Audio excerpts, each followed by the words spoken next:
Alô, testando, som. Opa, tá gravando já, né? Olá, seja bem-vindo.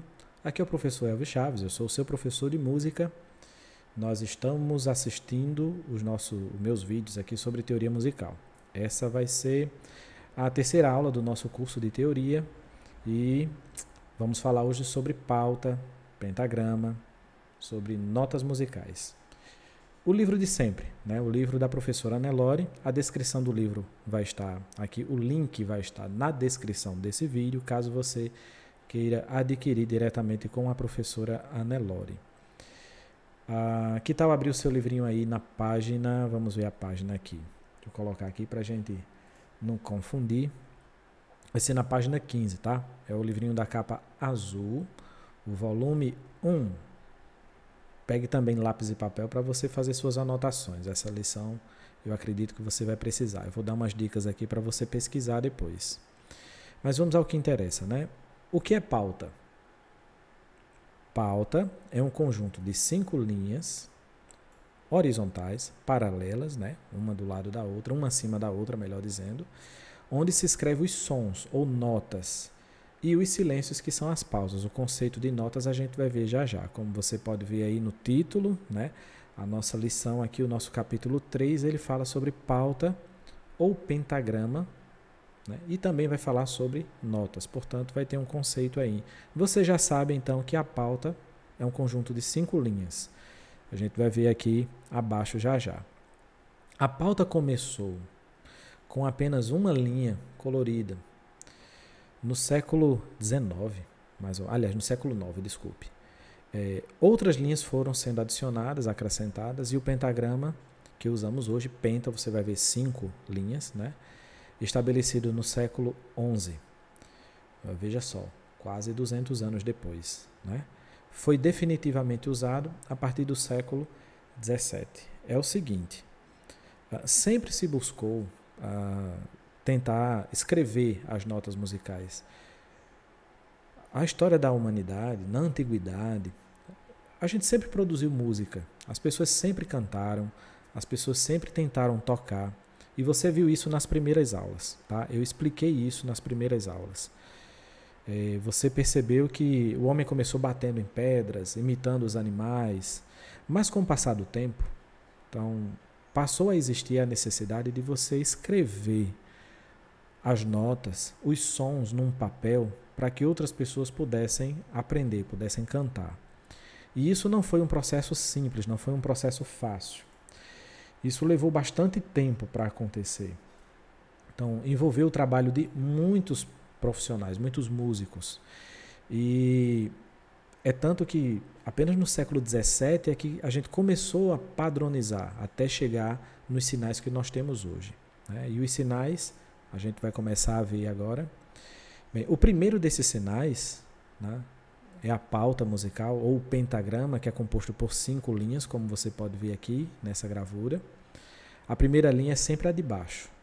E 4 espaços, como você pode ver nessa outra gravura aqui, também enumerado de baixo para cima. Então veja que a pauta ela tem 5 linhas enumeradas de baixo para cima e 4 espaços também enumerados de baixo para cima. Entre as 5 linhas encontram-se os 4 espaços. Linhas e espaços são enumerados sempre de baixo para cima. É importante que você não esqueça disso. Eu acho que é a primeira regrinha que você tem que aprender em relação à pauta. A numeração das linhas e dos espaços. A nota musical. O que é uma nota? A gente confunde um pouco o conceito aqui. A gente entende que nota é o som propriamente dito, quando na verdade nota é o nome que nós damos ao símbolo, ao sinal que é escrito no papel. Então, como a autora fala, nota é um sinal de forma oval que representa um som e não um som propriamente dito, tá? A gente vai ver que os sons têm nomes, nós damos nomes aos sons, dó, ré, mi, fá. Pode ser escrito nas linhas e nos espaços. De onde? Da pauta, né? Toda nota tem 2 características básicas. A primeira é a altura, que é uma propriedade do som, ou seja, a afinação. Depende da posição na pauta. Quanto mais alto, mais agudo, quanto mais baixo, mais grave. Isso você vai perceber aqui, ó. Né? Quanto mais baixo, mais grave. Quanto mais alto, mais agudo. Outra característica básica que ela tem é a duração. Ou seja, dependendo da cor, né, branca ou preta, você vai ter notas mais longas, notas mais curtas, e o fato dela ter haste ou não. Então, por exemplo, aqui, nesse gráfico aqui, a gente consegue identificar uma coisa. Quando as notinhas são brancas, tipo a mínima e a semibreve, o que é que acontece? Você está diante de notas mais longas. Quando as notinhas são pretas, como a semínima, a colcheia, você está diante de notas mais curtas, que vão representar sons mais curtos. Virando a página, agora. As notas são escritas na sequência linha, espaço, subindo ou descendo, da seguinte maneira. Observe aí o gráfico. Você vai ver que a primeira nota está escrita aqui na primeira linha, né? A segunda nota no primeiro espaço, em seguida, segunda linha, segundo espaço, terceira linha, terceiro espaço, e assim caminha, né? Linha, espaço, na ordem ascendente. E ao descer, nós temos a mesma sequência, seguindo linha, espaço, só que na ordem descendente. Muito bem, grave isso aí. As notas musicais são Dó, Ré, Mi, Fá, Sol, Lá, Si. Você já conhece isso também, já foi dito a você nas primeiras aulas. Esses nomes são usados principalmente em países de língua latina. Ou seja, os americanos, eles não usam essa nomenclatura, Dó, Ré, Mi. Eles vão chamar as notas pelas letras, que nós chamamos de cifras. Os demais países usam as primeiras 7 letras do alfabeto grego, A, B, C, D, E, F, G, que foram introduzidas, aproximadamente no ano 590 depois de Cristo, né? Depois de Cristo, pelo Papa Gregório o Grande. Essa é a história da música. Essas informações sobre o nome das notas, de onde esses nomes foram retirados. Seria interessante você colocar no Google ou procurar na sala virtual aqui do professor. Você vai encontrar alguns vídeos que falam sobre essa história. Se você não encontrar, você pode me mandar uma mensagem no WhatsApp e eu envio para você o vídeo, um link para você poder assistir. Inclusive é num canal diferente aqui do nosso, mas não tem problema, a gente indica, o importante é o conhecimento, né? E continuando, aqui nós temos a cifra, ou as cifras, né? Numa tabelinha aqui para que você possa entender, né, que o A representa a nota Lá, que o B corresponde ao Si, o C corresponde ao Dó e assim sucessivamente. Você deve memorizar isso aqui, porque nós utilizamos isso na harmonia, na formação dos acordes. Então, como ela diz aqui embaixo, ó, atualmente essas letras também são conhecidas como cifras, representando além das notas os acordes. 3 ou mais sons que soam simultaneamente. A gente vai estudar isso na teoria também, mas na prática você já deve estar vendo aqui com a gente, né, no nosso curso básico para formação de tecladistas. Originados por cada uma delas. Por exemplo, o Lá, né, representado pela letra A, pela cifra A, vai dar origem ao acorde de Lá maior. Aqui você vai ter o Si maior, aqui você tem o Dó maior e assim por diante. Sempre que a cifra está sozinha, a gente vai adicionar a classificação maior. Em um momento oportuno, a gente vai estudar também as cifras. Inclusive, na sala virtual, tem vídeos falando sobre isso. Então, você vai ver aqui, ó, as notas musicais, elas vão vir escritas aonde? Na pauta, né, representando a melodia, o que você vai tocar com a mão direita. Já a mão esquerda, que vai fazer os acordes, né, vai vir aqui representado pelas cifras. Aqui eu tenho o acorde de Mi maior com sétima menor.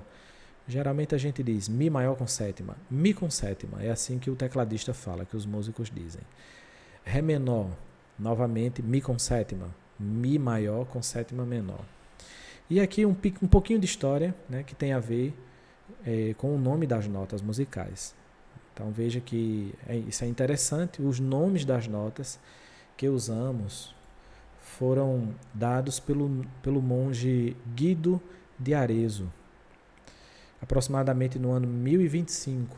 Até então, as notas eram representadas pelas 7 primeiras letras do alfabeto, que era ruim de cantar, era ruim de memorizar. A partir da primeira sílaba, né, de um hino a São João. O hino é esse aqui. O hino não está completo. Você pode, sim, encontrar esse hino na internet, inclusive com um canto gregoriano, né, que no meu tempo isso não existia. Eu não encontrei esse hino quando eu estudava. Eu era louco para saber como esse hino era cantado. E hoje é só você digitar esse título na internet que você vai poder encontrar no YouTube um canto gregoriano, tá? Referente a esse hino. O que é que você percebe? Que aqui, ó, na vertical, as primeiras sílabas, né, são exatamente as notas musicais. Ut foi substituído mais para frente pela sílaba dó, né, que é na verdade uma homenagem a outro músico, se não me falha a memória, Giovanni Battista Doni, inclusive o sobrenome dele, né?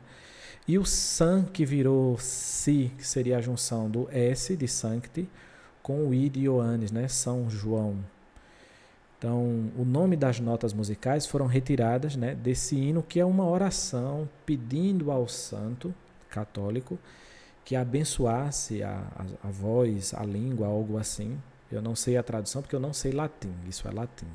Mas pelo que eu li sobre isso, é um pedido, né, de bênção para que aquele músico seja capaz de cantar os feitos, né, desse santo, que na verdade é o profeta João, tá? É o profeta que fez a anunciação de Cristo, né, é o João do deserto.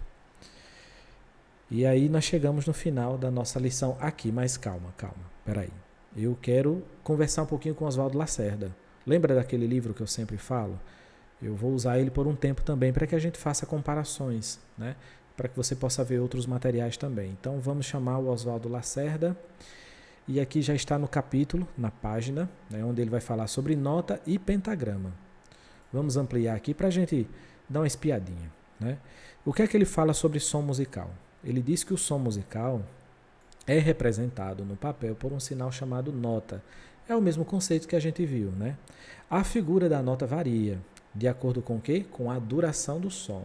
Então veja, o som no papel vai ser representado por essas figuras. A semibreve, a mínima, a semínima, a colcheia, a semicolcheia, a fusa e a semifusa. Aqui a gente está na ordem crescente, não, eu acho que é descendente, decrescente de duração. Aqui nós temos notas longas, das longas para as mais curtas. Então veja que as longas, elas são branquinhas, tá? As pretinhas já é o início do inferno na terra. Elas são rápidas. A semínima nem tanto, mas a da colcheia em diante tira o sono de muitos estudantes de música. Mas calma, que existe técnica para tudo. E é para isso que a gente estuda música com o professor, com a escola de música, para aos pouquinhos a gente aprender como se toca as figuras mais rápidas. Ela também vai mostrar aqui, ó, ela não. Aqui no caso é o Oswaldo Lacerda. Ele vai falar sobre as partes das notas, ó. Tá vendo? A cabeça, a haste, a bandeirola. Isso também tem lá na nossa lição. Inclusive, eu acho que eu esqueci de mencionar. Mas vamos dar uma olhadinha? Quer ver uma coisa? Ó, a nossa autora, ela também vai falar sobre isso. Vai? Cadê? Ih, ela não fala. Tá vendo? Como é interessante a gente dar uma olhadinha em outro material. Mas a gente falou sobre isso na lição anterior. Então, se você voltar para o capítulo 2, tem com certeza, tem falando disso. Mas enfim, a gente está revisando, né? Então, Oswaldo Lacerda, nessa lição, ele também fala sobre as partes das notas, né? A cabeça, o tracinho que a gente chama de haste, a bandeirola ou colchete. Bem, ele vai apresentar também, ó, o pentagrama, como as notas vão ser escritas no pentagrama, tá vendo aqui, ó? Linha, espaço, linha, espaço, linha, espaço, isso na ordem ascendente. E também vai mostrar que as linhas e os espaços são enumerados de baixo para cima. Linhas, 5 linhas e 4 espaços. A posição da nota no pentagrama indica a altura do som, da seguinte maneira. Como assim? Quanto mais grave, né, mais baixo. Vamos supor que essa nota aqui fosse uma nota Mi. Né? Como é que ficaria isso aqui? Eu vou ampliar aqui para a gente ficar com uma visão melhor. Deixa eu só reposicionar aqui, centralizar. Conta aí comigo. Se aqui é um Mi, subindo nós vamos ter um Fá, um Sol, um Lá, um Si, um Dó, um Ré, um Mi e um Fá. Mi, Fá, Sol, Lá, Si, Dó, Ré, Mi, Fá. Aqui ele colocou só na ordem o quê? Ascendente. Vocês estão ouvindo o sininho? Isso é um ruído. É um ruído ou é um som musical? Eu sei que é o som de um sino. Mas alguém aí quer picolé? Pois bem, essas coisas acontecem, né? Eu não quero não. Eu vou continuar aqui. A nossa lição, no nosso livro que a gente usa de referência, ela dá um exemplo subindo e descendo. Olha só, aqui ó. Tá vendo? Lá no Oswaldo Lacerda, ele mostra só subindo, né? No nosso livro ela mostra subindo e descendo. Como ficaria? Se essa primeira nota aqui fosse um Mi, né? Como seria? Mi, Fá, Sol, Lá, Si, Dó, Ré, Mi, Fá. Agora descendo, eu tenho que inverter a ordem. Fá, Mi, Ré, Dó, Si, Lá, Sol. Só coube até o Sol, não dá para escrever o resto. Pois bem, é assim que funciona. Bem, e aí o nosso amigo Oswaldo Lacerda vai falar sobre linhas suplementares e tal, que foi um assunto que a gente não falou. Mas veja como é importante ter outra referência para a gente pesquisar. Oswaldo Lacerda é muito legal, é um livro simples, dá para você usar também.